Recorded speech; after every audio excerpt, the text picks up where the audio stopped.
Hello everybody, welcome to my channel, The Real Super Sam. Today is a brand new top 5 list and I hope you enjoy.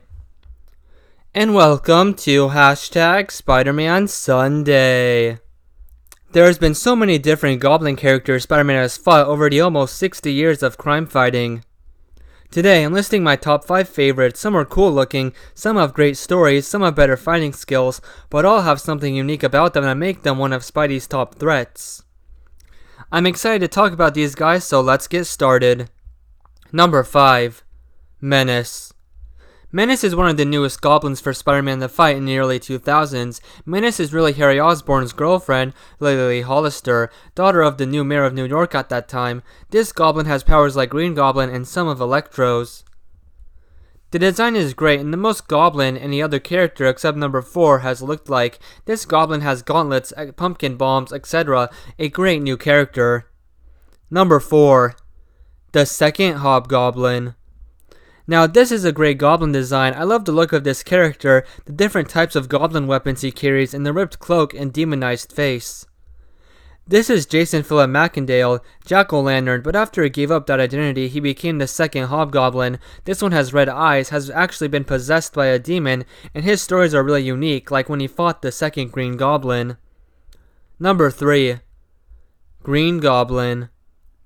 The most iconic Goblin, Peter Parker's greatest enemy, Norman Osborn. He was the first supervillain to unmask Spider-Man. He killed his girlfriend Gwen Stacy, and later his unborn child at a time. First live-action Spider-Man villain, everybody knows about him, and he is the darkest Goblin character. The reason I don't love him as much as the top 2 is the fact that most of the stories I like him in are not his most well-known stories, and Norman doesn't really relate to Peter or Spider-Man, as well as the other top Spider-Man rogues. He is in the old days, he was a one-and-done story villain, then he went back to having amnesia after that story. Green Goblin should be a giant looming threat for Spider-Man, someone he has to deal with a lot, but for being considered his greatest enemy, that's not really what he is like at normal times. Number 2. Green Goblin 2.